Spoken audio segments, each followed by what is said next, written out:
Sim, boa noite a todos. Ok, obrigado, Thaís. Boa noite a todos, bem-vindos, né? Quem está aqui pela primeira vez, e já vi ali um rostinho ali de um amigo meu, Diego, daqui de Fortaleza, tá aí com a gente. Chamei aí outras pessoas também, acho que nós vamos entrar ainda. A Ingrid está trabalhando, bichinha trabalha até 10 horas da noite, mas é assim mesmo. E estamos aqui, gente, mais uma vez para a gente compartilhar, né, esse momento e a gente conversarmos e a gente ouvir um pouco da palavra, né, a palavra de Deus, a história de Jesus, para nós trocarmos sentimentos, falarmos aqui do que nós estamos sentindo no dia de hoje, se estamos tristes, alegres, qualquer outro sentimento que a gente possa ter, a gente compartilhar um com o outro, não é isso? E acredito e creio e espero que todos estejam bem, debaixo da graça de nosso Deus, debaixo do amor do nosso Senhor e Salvador Jesus Cristo. E esse é o meu desejo para todos, né? E eu queria falar aqui um pouquinho sobre... essa semana eu estava conversando com a minha esposa e pensando sobre a questão de Deus, né? Falei até com um amigo meu também sobre a existência de Deus. E muitas vezes a gente chega a questionar, né? Ou não, tem pessoas que talvez não, mas eu já. E questionar o quê? A gente começa a entender que esse Deus que a religião nos impôs, ou cada religião tem o seu, né? Tem o seu Deus, tem a sua crença, a sua história. Mas nós, como indivíduos, né? Indivíduos, independente de religião, se você está em algum contexto religioso ou não, mas nós criamos nós temos a nossa ideia de quem é esse Deus, né? Ou de como ele é, ou se ele é um poder, se ele é uma força, se ele é um ser, se ele é uma pessoa, se ele é o próprio amor, independente disso, né? E acho que até pessoas acreditam que nem existe, né? A gente sabe que tem pessoas agnósticas, ateus e tudo, que acho que até que esse Deus não existe. Mas aí eu conversando sobre isso e pensando, para mim, e a própria teologia, né? Ela até as pessoas costumam dizer que não vai fazer teologia não, porque quando você começa a fazer teologia, você começa a questionar sobre a existência de Deus. Mas não se explica, não se diz, né, se ele existe ou não, né? Estou falando de Deus, né, do Criador, ou para quem acredita nessa criação de um ser, né? Mas para nós que somos crentes, nós acreditamos sim, né? Mas eu estava conversando com um amigo meu e com a Mônica, com a minha esposa, e eu cheguei a essa conclusão. Mônica, se Deus existe ou não existe, para a filosofia, para a teologia, sei lá, para as pessoas, para algumas pessoas que deixam de acreditar nele, e às vezes querem até mostrar isso, passar isso para a gente, para mim ele existe. Para mim ele existe em quem? Para mim ele existe em Jesus. Porque Jesus para mim, eu estou falando particularmente, ele é a persona do próprio Deus encarnado. Ele é o Deus encarnado, né? Entre aspas, né? Ele veio mostrar que existe esse amor maior. Ele veio mostrar, novamente eu digo, para mim, né? Que existe esse poder maior. Porque senão, em nome de quem ele viria, né? Ou para quê, né? Mas é isso. Esse Deus, essa força, esse poder, para mim, ele existe na pessoa de Jesus. Ele está ali, né? Aí eu vou dizer novamente, se existe ou não existe, se é uma força, é um poder, se é um amor, se é não sei o que, não sei, mas ele está em Jesus. E em Jesus, esse Deus, ele é vivo para mim, ele é verdadeiro e ele existe sim. É só essa reflexãozinha que eu quero trazer para vocês, e cada um acredito que tem o seu pensamento acerca disso. Mas acho que o principal que nós devemos ter é fé, né? Fé. Fé em que nós possamos ser aqui, assim como Jesus foi, pessoas melhores. Acreditar que nós possamos ser, diante desse mundo perverso, cheio de egoísmo, cheio de perversidade, cheio de coisas ruins, mas que também há esperança, há coisas boas, e em nós né, nós devemos que ser essas coisas boas, né? Devemos que ser essa esperança, né? Devemos que ser luz, né? É só uma reflexão. Beleza? E, sim, novamente, viu? Bem-vindo a todos que estão aqui com a gente, tá vindo pela primeira vez, tá bom? Essa é a Igreja da Garagem, a primeira igreja online do Brasil. Todos estão bem-vindos. Beleza? Gente, tem uns recadinhos aqui. Antes de chamar as músicas, eu quero dar uns recados, tá bom? Sim, essa é a Igreja da Garagem, nós temos os nossos cultos. Eu quero falar sobre os nossos cultos. A minha criança que está com a Fabi ali, só falando, tudo bom? Seja bem-vinda também. Os nossos cultos, gente, é toda quinta-feira, né? Como está acontecendo agora, hoje. Toda quinta-feira, no horário de 20 horas da noite, tá bom? Nos domingos, o primeiro domingo de cada mês, nós temos a nossa ceia, certo? Que ela é realizada no domingo, mas é só para membros, tá bom? No domingo pela manhã, às 10 horas da manhã, se eu não me engano, vai ser às 10 horas da manhã.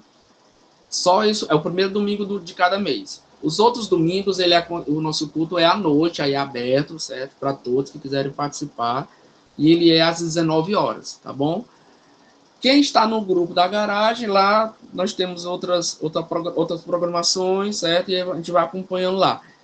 Detalhe, a nossa escola bíblica, ela é na sexta-feira, com o pastor Léo, mas ele pediu para avisar que amanhã, certo? Que já seria, né? Um dia não vai haver, somente amanhã, não vai haver essa escola, certo? A escola bíblica é bom, a nossa é bom, né? Que é a escola bíblica online. Amanhã, na sexta-feira, não vai acontecer, tá bom? Mais para frente, na próxima sexta-feira, acredito que já vai estar tudo em ordem, tudo nos seus devidos lugares. Beleza? E também quero... O pastor Rafael está? Vi. Não, né? Não tô vendo o chat, gente. Tô só olhando aqui nas fotozinhas aqui se eu vejo ele, mas acho que não. Bom, o nosso culto hoje, a Igreja da Garagem, ela tem todo um trabalho, né? Nós não temos templo, a gente não paga pastores, não paga luz, energia, não paga nada disso de igreja, templo, porque nós não temos, né? Mas nós temos os nossos trabalhos sociais, gente, tá bom? A gente sempre ajuda aqui a colar uma pessoa que está precisando, né, de um alimento, de pagar uma conta de energia, porque está passando por uma dificuldade. Então a gente procura, a gente não tem muitos recursos, mas o pouquinho que a gente tem, a gente procura ajudar a nossos irmãos e até pessoas também que não é da igreja, mas que por um outro membro que vem trazendo alguma demanda, a gente procura ao máximo ter como chegar e acolher essas pessoas, né, menos favorecidas, né, ou que estão precisando naquele momento de uma ajuda, certo? E agora nós estamos com o pastor Rafael, vai fazer agora na igreja do Rio de Janeiro, né, Thaís? Campinas. Campinas, desculpa. Ele vai fazer agora uma festa para as crianças, acho que no dia 17 de novembro, tá bom? Tem uma relaçãozinha aí, tá aí a Thaís colocou. E tem um Pix também. Aí, se você quiser ajudar, certo? Tem algumas coisinhas para ele comprar. Ele disse que ainda não chegou, tá bem em cima, foi bem em cima que eles lá estão procurando fazer, né? Essa festinha das crianças. Mas até agora, parece que ainda nem a metade do valor. Isso, tá? Se puder aumentar aí, era bom mesmo.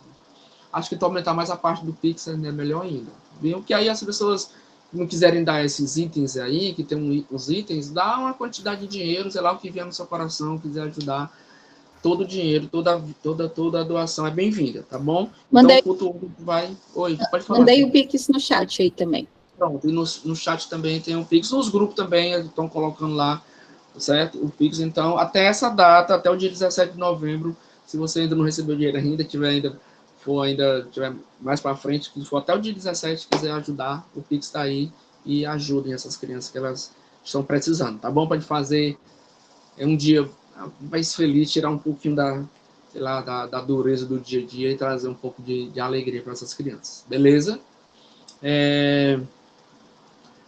Pronto, vamos lá para as musiquinhas, tá bom? Primeiro que tá aí é o Isaac. Vou chamar logo eu para a gente cantar logo, a gente vai cantando. Eu queria falar um pouquinho sobre essa canção. Eu estava em São Paulo ainda, depois do encontro que a gente fez agora. Eu estou com muita saudade, viu, gente? Já. Ainda, né? Que a gente fez o nosso encontro lá em Guarulhos. Foi muito bom. E a gente estava na casa daí, foi depois do encontro, acho que 2 dias depois, a gente estava na casa da prima da Mônica. Eu, a Mônica e a minha filha, que nós 3 fomos, né? E lá a gente estava no quarto lá e a gente pegou o violão. Fazia tempo que a bichinha não estava enferrujadazinha. Bora cantar aqui a música. A Mônica começou a gravar. E tem a participação dos 3, né? Eu cantando, a Indy me ajudando cantando e tocando. E a Mônica gravando, tá? Então a gente foi em família, a gente começou a cantar essa canção, que é uma canção que eu gosto muito, que fala do amor de Deus, né? Fala da amizade que nós temos com Ele, né? Ou com o próprio Jesus, como eu disse, que é a pessoa que traz a existência de Deus, né? Que materializou para mim a existência de Deus aqui na Terra. E ele fala dessa amizade que nós temos com Ele, e eu acho muito bom, porque às vezes a gente pode se encontrar em certos momentos sem nada, sem ninguém ao nosso redor, sem um familiar, sem um amigo, ou achar que não temos, né? Achar que todo mundo é falso, sei lá. Mas olhe para dentro de si, você vai encontrar ali esse Deus. E Ele sempre nos dá o escape, sempre nos dá que nos deu a vida, né? E acredito que Ele é o nosso amigo maior.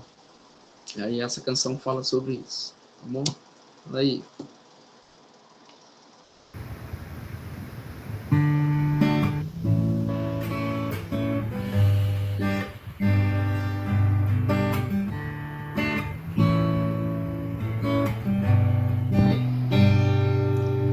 Não existe nada melhor do que ser amigo de Deus, caminhar seguro na luz, desfrutar do seu amor, ter a paz no coração, viver sempre em comunhão e assim perceber a grandeza do poder de Jesus, meu bom pastor.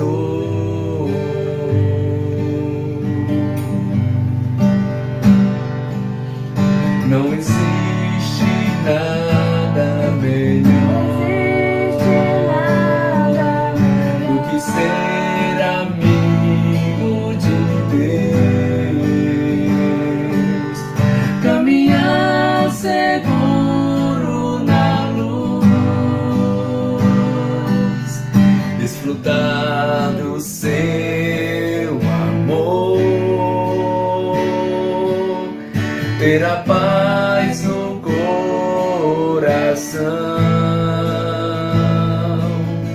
viver sempre em comunhão e assim perceber a grandeza do poder de Jesus, meu bom pastor. Ter a paz no coração, ter a paz no coração, viver sempre em comunhão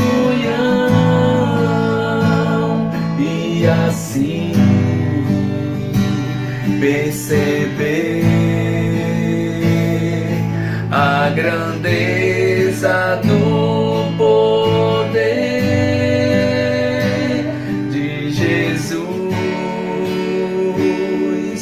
meu bom pastor.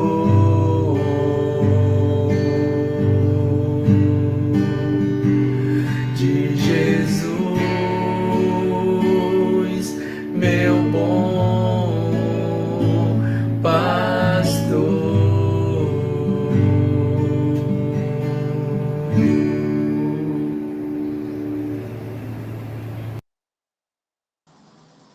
Que massa. Só quem sabe aí, essa música revela um pouquinho a idade da gente, né?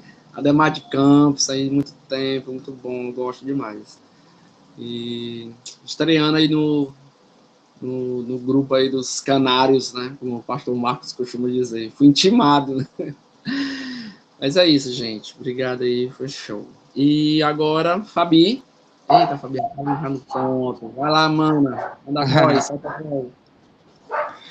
Oi, gente. Então, eu escolhi essa música, que é a Oração de São Francisco, né? E ela é a banda de reggae Mato Seco que fez essa versão.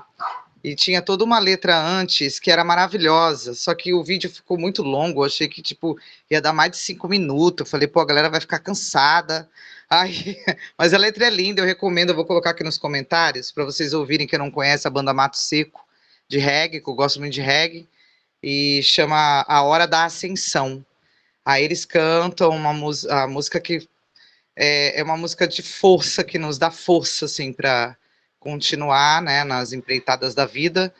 E no final ele faz essa oração de São Francisco, como que para a gente ser esse instrumento na vida do próximo, né?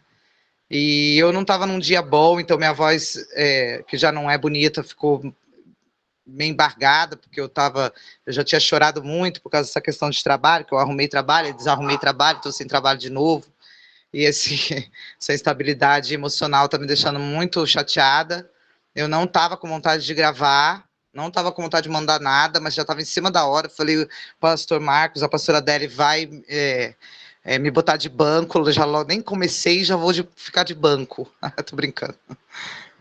Então mas ela me toca muito, essa música. Depois que eu comecei a cantar, eu melhorei, né? Porque Deus é bom. E aí eu espero que nós sejamos abençoados aí.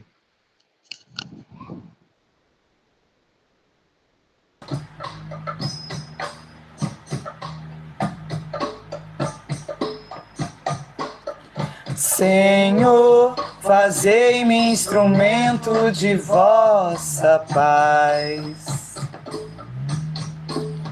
Senhor, fazei-me instrumento de vossa paz.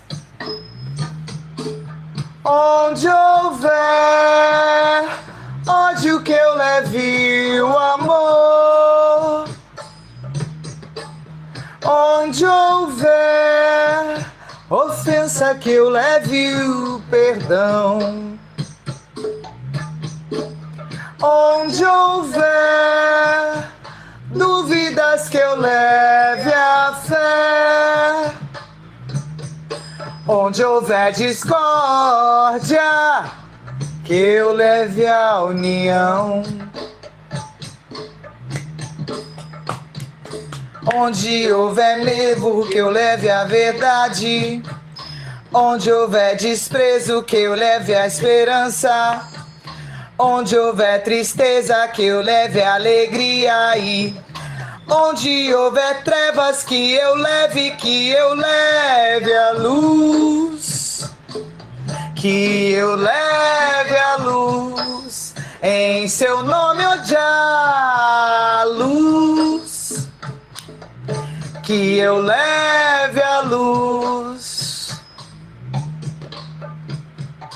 Mestre, fazei com que eu procure mais consolar do que ser consolado, compreender que ser compreendido, amar do que ser amado, pois é dando que se recebe e é perdoando que se é perdoado. Obrigado. Já!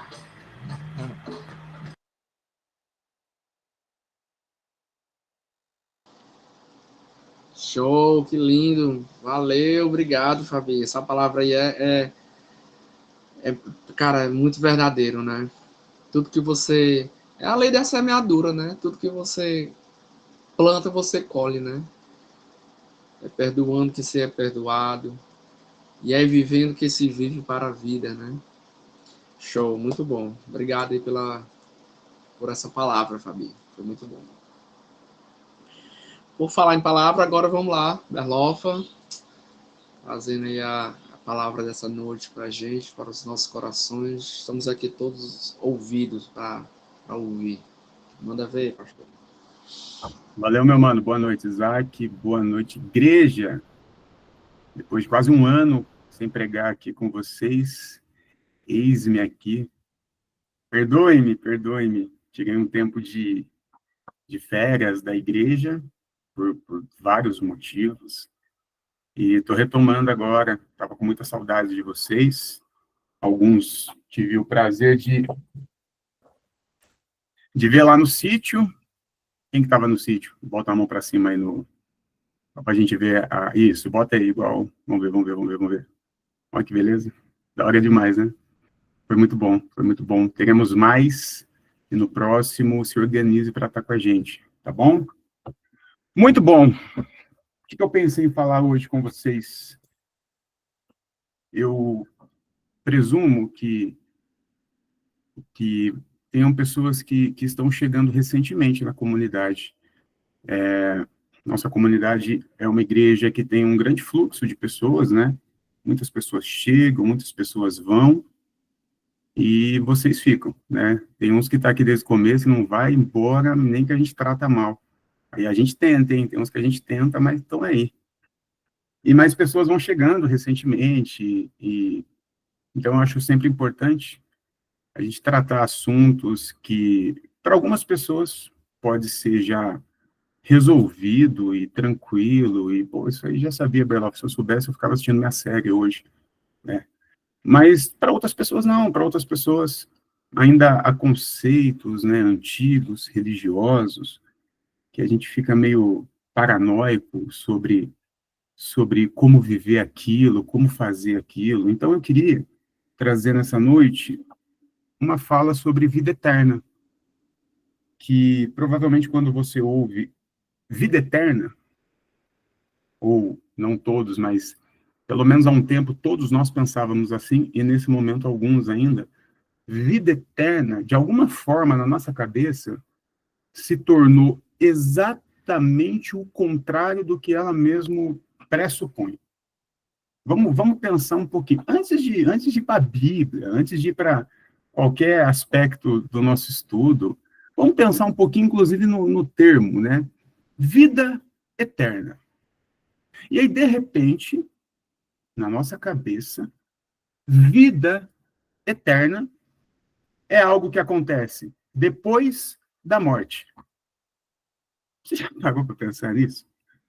De alguma forma, vida eterna, na nossa cabeça, acontece depois da morte.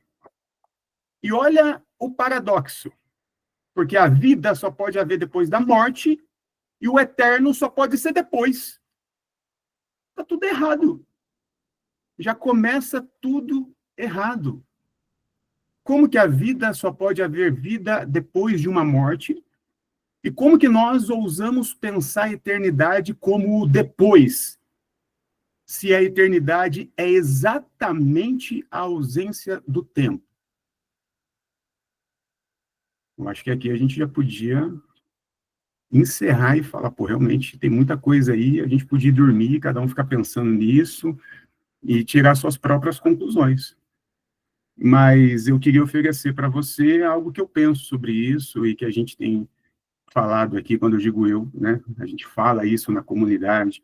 Se você for lá nos estudos, você que está chegando agora, saiba que toda a escola bíblica que é aplicada aqui é arquivada e, assim, tem estudos ótimos, tá? Arquivados lá que você tem acesso, então você vai ver tudo isso. Mas para quem não viu, para quem não está chegando agora, isso pode ser um pouco novo, né? Mas, por favor, vão lá depois, vejam os cursos, vejam as aulas, vai ajudar tanto você na sua caminhada aí, tá bom? Essa é uma dica que a gente dá, eu e todos os pastores e as pastoras aqui, tá bom? Continuando a nossa ideia aqui, então, de alguma forma, essa vida eterna se tornou algo que vai acontecer depois da morte, né? Indo contra completamente o termo vida e o termo eterno. Agora, uma coisa que eu queria pensar também é que, para nós, eternidade é a ausência do tempo. Ok. Então, na cabeça de algumas pessoas, a eternidade era algo que vai acontecer depois, ou até mesmo algumas pessoas confundem eternidade com infinito, algo que não tem fim, mas eternidade em si é ausência de tempo. Não é algo para depois ou antes, é justamente a ausência disso. Mas, você já parou para pensar se para Jesus eternidade significava ausência de tempo? Porque me parece que esse conceito e esse pensamento de ausência de tempo é algo relativamente novo. Eu não sei se quando Jesus falava sobre eternidade, ele estava pensando nessa questão meio científica e técnica da ausência do tempo. Eu não consigo conceber essa ideia.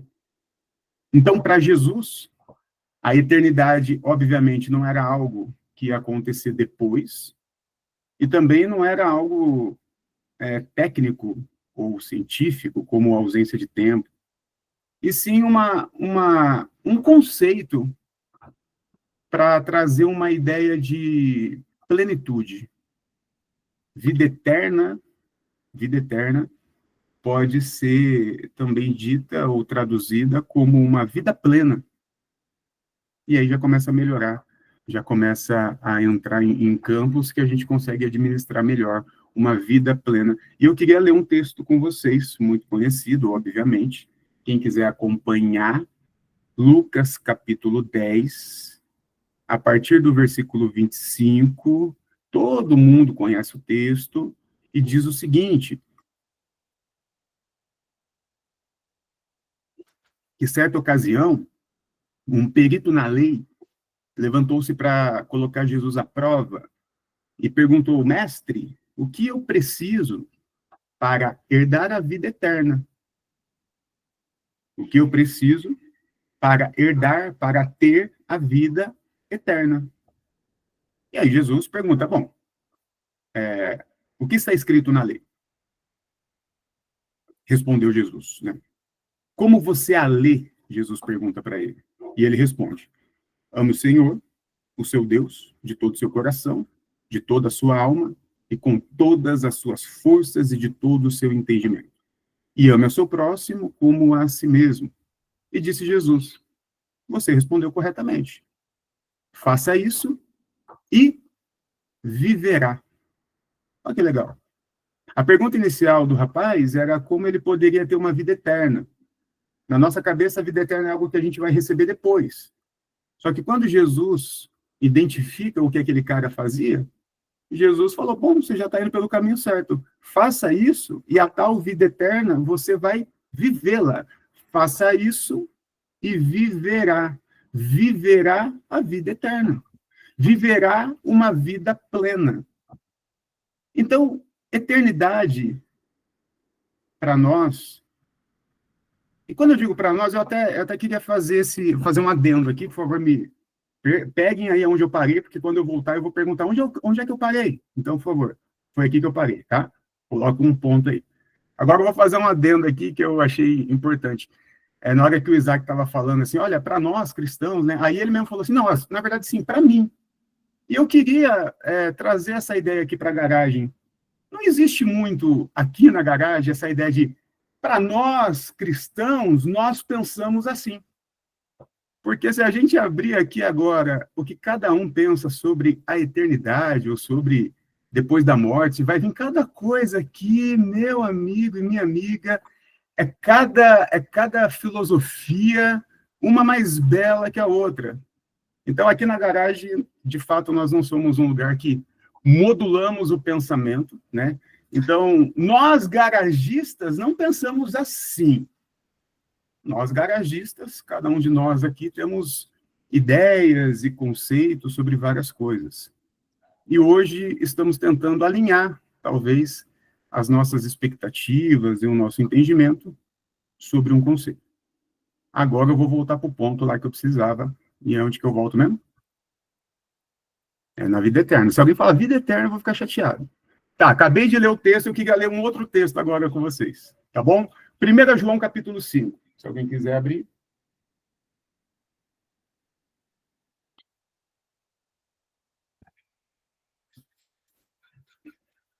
1 João 5, a partir do versículo 11. E este é o testemunho. 2 pontos. Começa assim, tá? E este é o testemunho. 2 pontos. Deus nos deu a vida eterna. E essa vida está em seu Filho. Quem tem o Filho, tem a vida. Quem não tem o Filho, não tem a vida.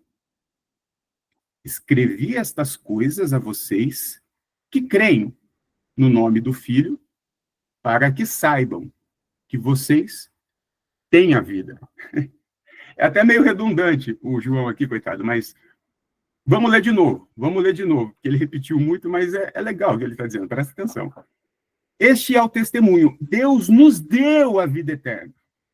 Me parece que o João aqui, escrevendo a sua carta, ele estava tentando fazer a mesma coisa que eu faço aqui hoje. Tipo assim, gente, vamos alinhar nossa expectativa aqui sobre a vida eterna? Vamos, beleza. Então, assim, vamos parar de pensar que vida eterna é algo que vai acontecer, que você vai herdar ou não vai herdar, dependendo das suas ações. Não, vamos entender o seguinte. Deus nos deu a vida eterna. E essa vida está no Filho. E aqui a gente precisa fazer um outro parênteses, e que Deus me ajude a voltar. O que revela a vida de Deus para nós é a vida de Jesus, e não a sua morte. E eu ia pregar sobre isso, eu ia pregar sobre o romancismo, essa tara que a gente tem na morte de Jesus. A morte de Jesus era para nos revoltar, mas de alguma forma nos emociona. Você assiste A Paixão de Cristo e você chora. Mas se você... não era para gerar esse tipo de sentimento em nós, né? Houve... Enfim, não vou nessa, senão eu vou variar demais aqui. Então, eu não vou pregar sobre isso, isso eu queria falar outro momento. Mas o que nos apresenta Deus não é a morte, não é o sacrifício, não é o sangue, é o nascimento, é a vida, é a encarnação, é um menino nascendo, é Deus se fazendo humano. E não há nada mais grandioso para a humanidade do que Deus se fazendo humano. Não há nada mais poderoso para o nosso entendimento do que Deus dando um passo de eu quero me relacionar com vocês. O nascimento de Jesus é em si a salvação. É Deus dizendo, eu não estou puto com vocês, não, fica tranquilo. É isso aí que estão dizendo sobre mim, esquece. É a autora de Hebreus dizendo, de muitas formas, falaram muita coisa sobre Deus, os nossos antepassados falaram muita coisa sobre Deus, mas nos últimos dias se revelou a nós na figura do Filho que expressa exatamente o caráter de Deus. A vida de Jesus apresenta Deus, porra. E olha o que o João está falando aqui. Este é o testemunho, Deus nos deu a vida eterna e essa vida está em Jesus. Essa vida está aqueles e naqueles que vivem como Jesus. Quem tem o Filho tem a vida, quem não tem o Filho não tem a vida. E ter o Filho não é ter a informação Jesus, que é o que os crentes tentam fazer com o mundo todo. Levar a informação Jesus para frente. Eles acreditam que ter a informação Jesus é o que salva. Então, nesse momento, lá no Oriente Médio, a galera não está salva porque eles não têm a informação Jesus. Eles não sabem o que é Jesus. Não acredita nisso. Ou se acredita, acredita de outra forma. Então, tem que ir o missionário lá informá-los que não, Deus não é Alá, Deus é Jeová, que não é Maomé, que é Jesus e Paulo. Tem que mudar as informações para que as pessoas tenham Jesus. Isso é bizarro, né, mano? É bizarro num nível patético. Porque Jesus não é uma informação. Jesus é uma pessoa. Eu não consigo levar Jesus lá porque, inclusive, eu acredito que ele está comigo vivo. Mas isso na minha fé, né? Porque ele não está aqui, né? Eu não consigo pegar ele e levar lá. Está aqui Jesus. Ó, vim trazer Jesus para você. Blau, Jesus. Não tem como fazer isso. E já que Jesus não é uma informação, o que é Jesus? Jesus é uma vida. Jesus é uma forma de viver. Jesus é um caráter. É essa vida que é a vida de Jesus. O caráter como foi o caráter de Jesus. E aí a gente lê de novo João dizendo que Deus nos deu a vida eterna. E essa vida está em seu Filho. Quem tem o Filho, quem tem o caráter do Filho, quem imita o Filho, quem se comporta como Filho, quem tem as mesmas prioridades que o Filho teve, quem lutou as mesmas lutas que o Filho lutou, esse tem a vida eterna. E o que não tem o Filho? Tem a informação, mas não tem o caráter. Esse não tem a vida eterna. Não está vivendo a vida plena, que é a viver a vida como Jesus viveu. Então, querida garagem, eu queria deixar para nós, seja para você que está aqui há muito tempo, já sabia de tudo isso, seja para você que está chegando recentemente, está tentando entender tudo isso, seja para quem está participando, de repente, aqui a primeira vez hoje, está tentando conhecer a gente, nós não pensamos vida eterna como algo que vai acontecer depois da morte. Ah, mas Berloff, o que vai acontecer depois da morte? Não me faça essa pergunta, porque eu não sei. E desconfio muito de quem sabe, tá? Essa é a minha posição. Sou eu, Berloffa, tem muita desconfiança com quem sabe das coisas depois da morte. Eu tenho problema com isso, mas eu sei que tem gente que não tem problema com isso, que estuda isso, e tá tudo bem, para mim tá tudo bem. Mas esse negócio de pós-morte, como o nome pressupõe, é pós-morte, né? E como quem tá aqui tá vivo, que pelo menos aqui nas 42 pessoas, né, a gente está falando de vida, né? Então a nossa vida em Jesus é pensada na vida. E pode parecer um grande... Nossa, né? Alguém fala assim, poxa, que interessante isso. Mas não é o óbvio, não é o básico que a vida está na vida? Que não existe outra vida. Que outra vida você conhece? Fala para mim que outra vida você conhece, a não ser essa vida que você está vivendo aqui. Só que, de repente, a gente só consegue pensar em vida depois da morte. Isso é muito louco. Isso é muito louco. Então, nós aqui pensamos na vida mesmo, a vida na vida, como a vida é, e vivendo essa vida maluca, buscamos essa plenitude, que é viver nossa vida como Jesus viveu. E quem está aqui na garagem está tentando. Uns tentam mais, outros tentam menos. Uns acertam mais, outros acertam menos. Mas estamos juntos. Não é isso? E é isso. E é isso que eu tinha para vocês, para nós, para o nosso coração. É isso que Deus tinha para o nosso coração essa noite. Como diriam os nossos antigos pastores. E eu acredito que é isso que o Espírito do Evangelho queria nos ensinar essa noite. Agradeço a oportunidade em nome de Jesus e devolvo a palavra ao presbítero Isaac.